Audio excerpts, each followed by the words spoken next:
All right, everybody, we are back with a new show. This is Life After Paralysis. I'm your host, Tiffany Carlson, and today is August 15th, 2025.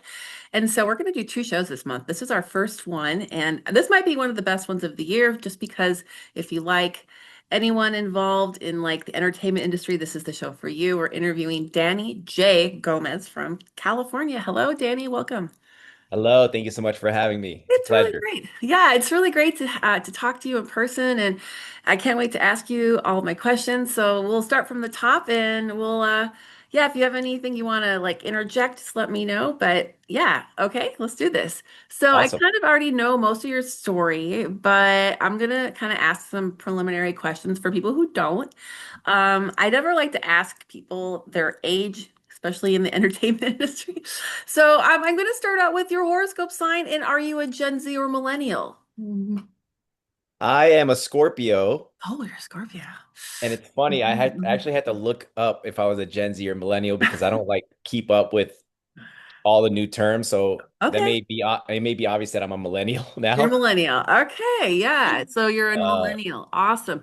Well, that's cool. I mean, do you feel at your age group, do you feel young or old in most of the days nowadays as a human being?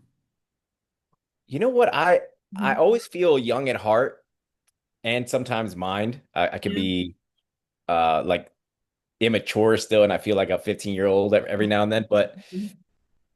I always think that I'm up with the times, and then I start hearing all these new terms and acronyms for stuff, and I'm like, oh yeah, I'm not cool or like up to date with what's fashionable anymore. Mhm. But I like where I'm at. All right. Well, that's great. I think that's the wonderful answer. Yeah.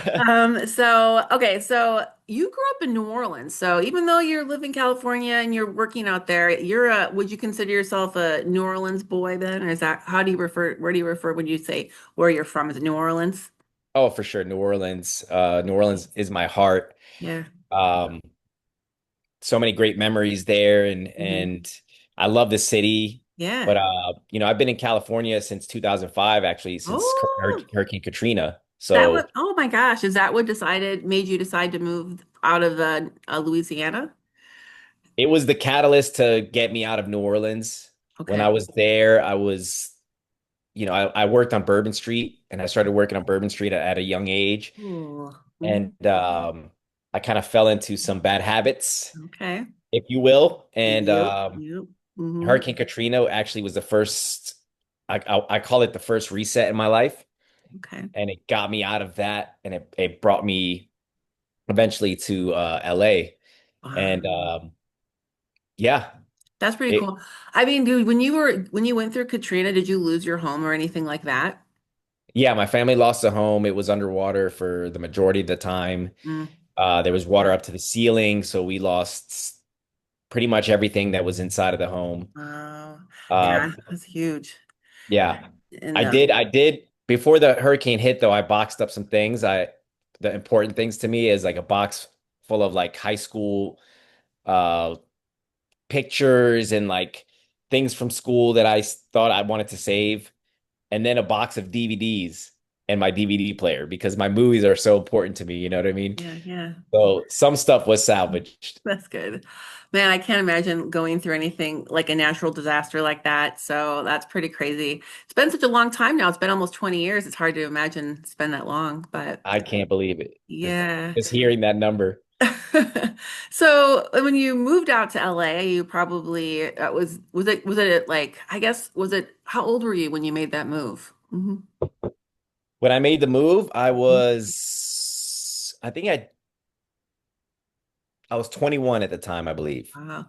Yeah. So wow, So so don't, you're yeah, LA in your 20s. Oh people man. who can people who could do math can figure out how old I am now. Well, I know when I was reading about you and you were saying you were working out in LA doing bartending out there, right? Is that kind of what you fell into out there?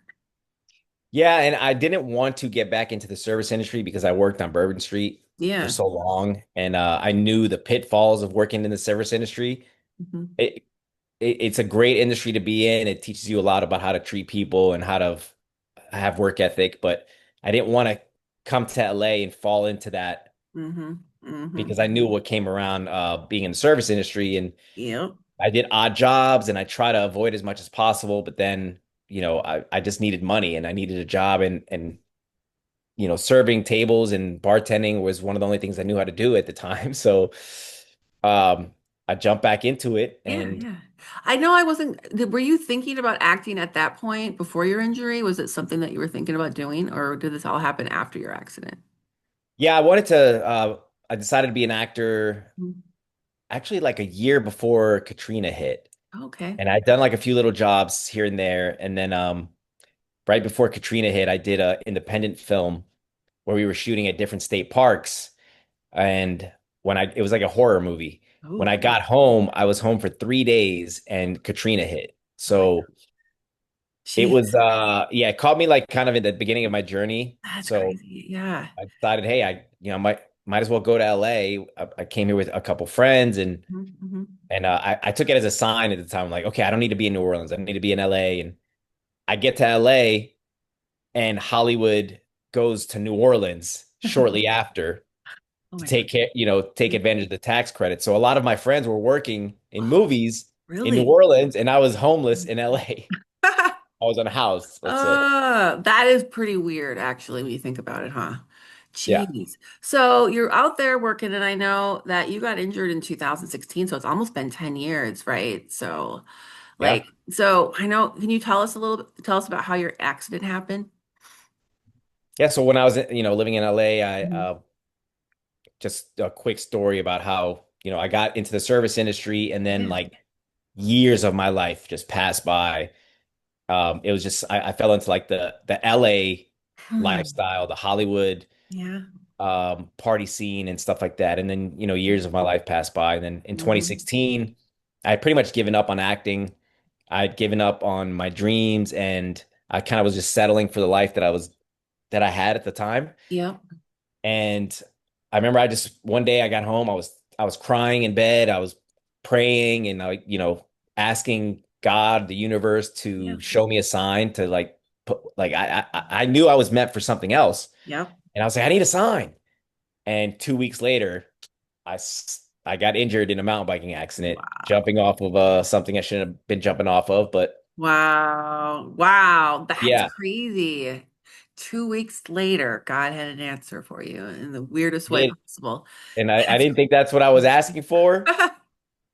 I even said, I was like, I don't know, what is this? But um, it Oh was a man. blessing in Mhm. disguise. It really like got me out of that life that I was in, and Yeah. that was my second big reset in life. That's crazy. What an interesting thing to say. I know for so many people, it takes them quite a number of years to kind of find their way after their accident. And for you, you got a Christopher Reeve acting scholarship kind of relatively like soon after your accident, right? Like how did you after your accident, and fighting depression, and you really did a great job of that. How did you manage to get through all that, you know? Yeah, the depression, fighting the depression afterwards was, I ended up living by myself in a Yeah. studio apartment, Yeah. and I really had to just learn how to live again Yep. in my new, being disabled in a wheelchair. And And the loss of not being able to use your legs, right? That's a huge life loss. yeah, now, I was Mhm. 33 when I was injured. So Mhm. I went from knowing this my whole life to just Yep. everything was different. Yep. Yep. And so that the year and a half after my accident, it was more about learning how to just be me again, Yeah. be a human in Mhm. this world, in this new state that I was in. Yeah. That's So, hard. That's hard. Finding your confidence too, right? That's hard. yeah, the confidence, everything. I mean, I had to Hmm. relearn everything, but the biggest thing that I figured out I needed to work on was my mind Hmm. and my heart, really, because I was depressed and I was lonely and um, I didn't know what was out there for me. Right. And one day I was fed up. I was like, I need a change. So Mhm. I started watching motivational speeches on YouTube. Yeah. And I would wake up every morning and I'd put these on. And, it was those compilations where they're just like, you can do it. Like, do this, get up, go exercise, believe in yourself. And like, people hear those and they're like, oh, whatever. But it really like started changing my mindset. It That's like reprogrammed my mind. And I was like, okay, I need to do this. I need to like challenge myself and do these things. Yeah. And I found Triumph Foundation, which they help people with spinal cord Yep. injuries.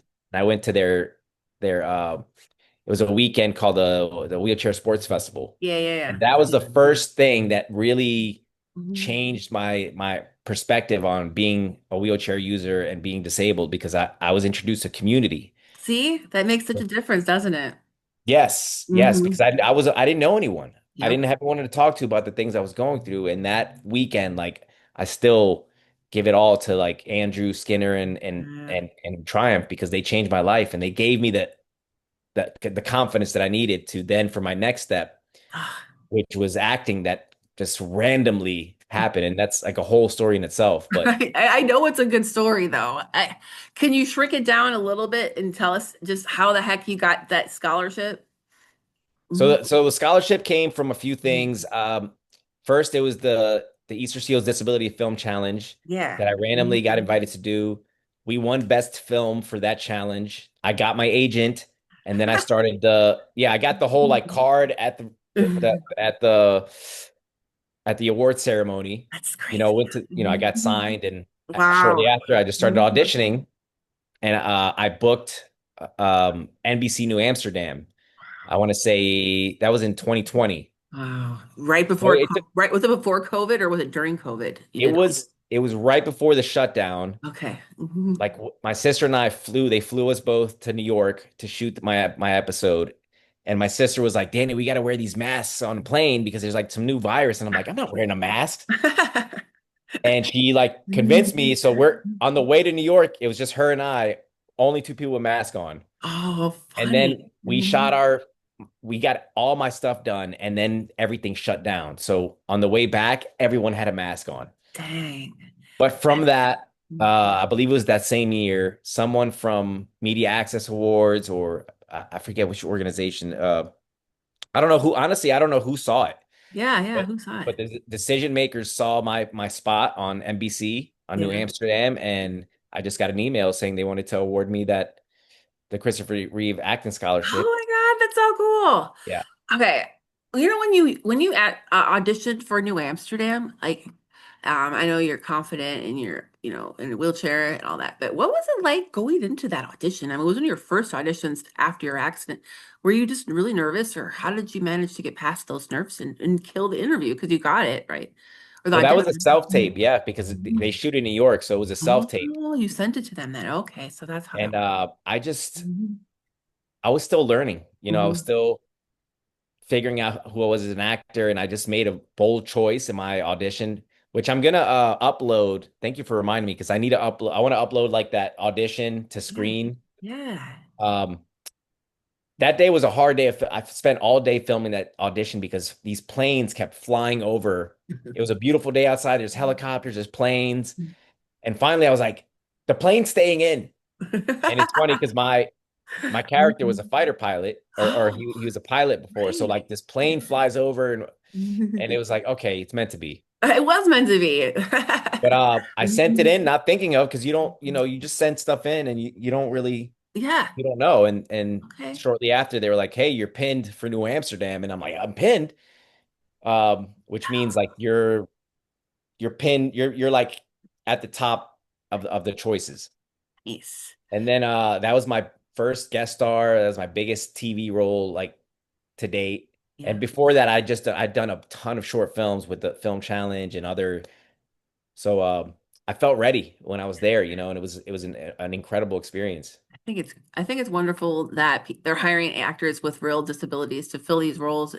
Do they ever say that to you that they're looking for someone who actually uses a wheelchair, the Yeah, casting? NBC New Amsterdam was actually really good about hiring actual disabled talent for the roles. Like they were very inclusive in their casting. Pretty good. And yeah, my character was written as a high level quad, so I had like no movement.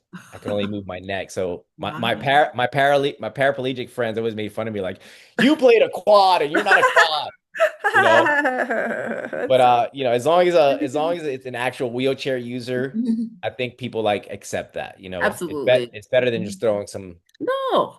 Yeah. non-disabled person in there. at least you understand what it's like, day in, Correct. day out a little bit. So Right. that is so cool. I mean, I could ask you a million more questions just about that, but I don't want to go off too much. But I had a question that I want to know. Okay, working on set and you're in a wheelchair, do they accommodate what your needs are? I mean, you're probably only the only person on set that uses a wheelchair. So what is that like? And do you feel like it's pretty accessible usually? And It depends. A lot of sets nowadays, hmm it's different. Like when I first started booking bigger roles, hmm um I'm going to tell a story about the first commercial that I booked. It was Okay. the first SAG commercial, Okay. and Mhm. I was on set and location. We were shooting in this neighborhood, and they didn't have a bathroom for me. Okay. So I was forced to go in an alleyway in Ooh, between trash cans to pee. that's horrible. And being my first SAG commercial, I didn't want to like complain. I thought that if I said something, I would be like one of those hard, they'd be like, oh, this guy's like complaining about Right. stuff. hmm When in actuality, anyone should have access to a bathroom. Yep. So after that happened, I talked to my reps and they were like, okay, before you get on set, there's something called a rider. Mm. So mine is my accessibility rider. So it Okay. states all the stuff that I need Oh, before. And like a lot of artists have this. Some yeah. people are like more bougie about it. Like, they need Fiji water, Yes, I've heard of this. They make fun of but them for it. Yeah. yes, but it's true. It's like you need to be like they need to know what you need Okay. once you get on set. So for me, it's like I need a restroom, top of the list, Yep. accessible restroom, and like my own changing area. So and then it goes on, other details That's from great. there. hmm So now before I even step foot on set or roll or step a Yep. wheel, roll a wheel on set, Roll on set. Yeah. yeah, I have all my stuff is ready to go. Sweet. So I know when I get there, I can focus on my work and not worry about if I have access to a restroom. So That's great. That is so great that you can just lay it all out on a piece of paper so they can just see it and not have to even talk about it, really. right.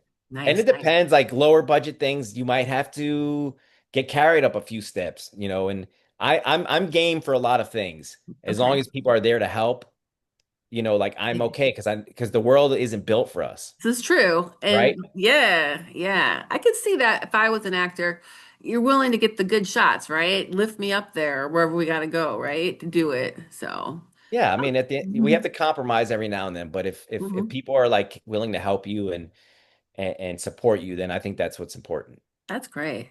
So, what has been like some of like your favorite role, let's say? Been your favorite role you've done to this date? Do you have a favorite? Is that hard to ask or hard to answer? I mean, Um, Mhm. all the stuff, the major roles, like they're all unique and great. Like New Amsterdam Mhm. was my first guest star, Yeah, big role. And then after that, I played a lawyer, that's which was cool. really cool, Yeah, and it had Mhm. nothing to do with my disability. I love that. So yeah, I love that. Like, Yes. I'd love to. I wanted to go back to that show because like just to God, play that part. that sounds fun. Yeah. Then after that, I went to Hawaii for NCIS Hawaii, Cool. Yes. and Nice. that was Mhm. like two scenes, but I was in Hawaii for a week, Cool. so that ruined me for any other production. Like Hawaii is just incredible. Ah, But yeah. one of my favorite roles I've played recently is something that I directed for the Easterseals Disability Film Challenge. Yes, I was going to ask you about that because you're writing and you're directing for that and you're acting. Mhm. My good friend Natalie Delasio wrote the script. It was from an idea that I had, and she helped me build it up. Cool. But I wanted to Mhm. be a character that's put in an extreme situation and has to fight his way out because you never get to see those type of roles for disabled people. So Yeah. Yeah. that was That's one of my favorite, and wow. Like, what do to you be mean the fight hero. your way out? Like a what kind of situation are we fighting out of? Basically, my character gets kidnapped Holy in shit. his vehicle, and he Oh, has to get out of it. It's called the deadline nice. for the film challenge. If anybody wants, if you The want to include it, I deadline. can send you the link. Okay, yes, we'll share that on the page so people can check it out because that is definitely people who need to see that. So are you like, is it like the adrenaline rush maybe of trying to like break out of a kidnapping situation when you can't, when you're paralyzed? I mean, that sounds even scarier, right? Yeah. Yeah, and there's a scene Mhm. where I don't want to give too much away, but like I don't have access to my wheelchair, so I have to get out of that situation. And Ooh. yeah, like I love horror thriller, so this year Me was too. thriller suspense. I Cool. just love that genre. Like you said, the adrenaline rush and like Great. yes, so Yeah, I and always then I feel get to like be the yeah. hero of the I get to be the hero, which we don't get to see a lot. You're the hero, or the lead, the lead. It really, let's be real. Because how For many sure. leads have we seen in feature films of someone who uses a wheelchair? Probably not many, I'm going to go with, right? In the history of film, right? There's I not a mean, lot, but there have been a few popping up here and there. popping up. Yeah. Yeah, I think it would be so great. I love that so the Easter Seals Film Disability Film Challenge is the official title of this. And they do it every year, right? correct. And then so can anyone apply? Is it open to the public, or how do people get involved with this if they want to do it? Any filmmakers can apply as long as you have someone with a disability in front Okay. of or behind the camera. It's So you need awesome. to have disabled Mhm. talent. Like if you're a non-disabled writer or Yeah. director, that's fine, but you need to have disabled talent in front of or behind the camera. That's number one. Okay. So before we run out of time here, I want to also ask you just a little bit about your dancing that you're doing. Yeah. Because it's pretty cool. And the Infinite Flow Dance Company is based in California. I think they do some beautiful dance work. How did you get involved with this company? So Marissa Hamamoto, the director, she had been contacting me since my injury. Yep. We met in an event, and she was like, "Do you want to dance?" And I was like, "I no, I that's don't want to go there." No, you said no right away. I That's was not ready. Like I felt so embarrassed. I used to be, I used to dance a lot before, Oh, not hmm. professionally. It was mostly a hobby, but I loved it. Like, Yeah, and yeah. I thought it was pretty good, at Hmm. the time. Yep. So when I had to dance in a wheelchair, I just didn't feel like I could connect to what I used to be. So I was Yep. embarrassed. Yep. And then year after year, she would hit me up. Do you want to do this project? No. And then last year, I was just kind of saying yes to new things. I wanted to learn, and they just happened to hit me up at the right time. And I said yes. That's And I've great. been with them since November, and we've been shooting a bunch of new stuff. And What? yeah, and it's Wow. great. Like the company's amazing. It's super inclusive Yeah, and it's an inclusive company, and they try to do integrate able-bodied dancers with disabled dancers, right? Just to kind of show how they can work together. absolutely, yeah, absolutely. Hmm. It's Hmm. truly inclusive. So Yeah, we have a lot of different disabilities, some non-disabled yeah, dancers, and I think it's important to meld. absolutely. That's how we are in Mhm. the world, right? We're all together. Yeah. We're all together in this world. And it's beautiful. Some of the dance videos I've seen from Infinite Flow Dance Company, for me, I've been paralyzed for 33 years. I think Infinite Flow does some of the best wheelchair dancing on the planet. They're just, I love Marissa or she's good. She's really good. Yeah, the last video we did with Mhm. Philip Shabib was Yeah. incredible. Like if you haven't seen it, it's a work of art. Really, Okay. it really is. I need to check that out. I love it. I love that you're doing that too. I'm still embarrassed after all these years to dance, but I'm a quadriplegic, so it's a little different. I'm glad that you found your dance bone though. God, that's great. Yeah. Well, we Oh. have, we teach dance classes, and we have quads, we have amputees, we Yeah. have all different disabilities come, and we teach them how to dance and how to use their body, how to adapt we Yeah. translate is the word that Marissa uses, how to translate your disability to the dance. That's really great. And plus, it's really good mentally, I think, to figure out how to accept your body through dance because it can be hard, I It think. is, yeah. That's really cool. So, okay. So do you, what do you enjoy most, acting? Do you want to act more in the future or direct or produce? Like, what would you love to do more of in the future? At the moment, I definitely acting is Okay. like what I'm the most, I don't want to say confident, but like that's where my heart is. Okay. But eventually I would like to direct, and I'm trying to write. I have my own stuff that I'm writing. It's just Really? I'm not a writer, so it makes it hard to finish. I just need to like just shut up and do it. Are You you know, writing a script or a book? a script. I have two Okay. screenplays, Okay. one where I'm the lead, and another one where it's like a disabled uh ensemble. Awesome. Oh man, I hope you do that. I'd love to see something done by you. That would be great. Like other than outside the challenge, of course, but Yeah. that's cool. So, is there anything in the works that we can see you doing in the future? Are you still going to be on NCIS or anything like that, or anything of that nature coming up? I do have. when are you releasing this? This is going to be out only just next week. So yeah. So I can't talk about the role yet, but Okay. I That's do have okay. something coming out Really? September 7th. Okay. Okay. A small part in a big show. Ooh. And once I'm able to say that I'm on it, I'll let you know so We we can can. come back and edit this and we'll add it to the blurb maybe once Yeah, it's sure, sure. we can do that. Uh, So, yeah, that's cool. And are you what's your deal with Rambo? How come you love Rambo so much? I was gonna ask you where you saw that because I need to. Is that not true? Was that a misprint somewhere? Okay, I must have misread that. All right. Do you have a I favorite movie or anything that you want to share? Mhm. well, I love Sylvester Stallone. Oh, Like that's what it growing maybe up, like was. Okay. Rocky. It may have been Rocky. It's the Rocky movie. Sorry. So yeah, Rocky, I can see that more because he went through the whole, Yeah, it's life challenge.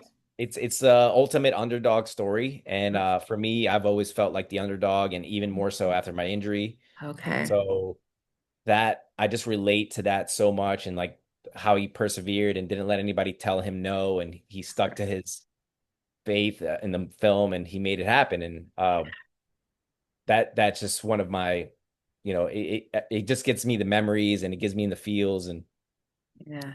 yeah, That movie does really encapsulate like really pushing yourself, yeah, in a really great way. Like it's one of the best movies that shows you that, I would say. yes, He's eating the raw eggs. Yeah, it's yeah. And So his before I let monologue, you, yeah. he has one of the monologues in I think Rocky 6. Oh yeah. Um, it's the one. It doesn't matter how hard you hit. And like life beats you down. It's about how hard you can get hit and get up. I'm Oh paraphrasing yeah. a little bit, but it's one of the best monologues ever written Really? about life is going to beat you down consistently, but are you going to get back up? Are you going to keep fighting? It's So true, man. that's like that's one of my mantras I live by is that That's monologue. that's great. That's in Rocky 6. Yeah, I'll send you the monologue. Yeah, Yeah, send that yeah. over. We'll share that. It sounds like people who are going through paralysis or other health stuff could totally relate to that, Oh, it's great. It's great. Yeah. So one last question before I let you go, because I bet you got stuff to do.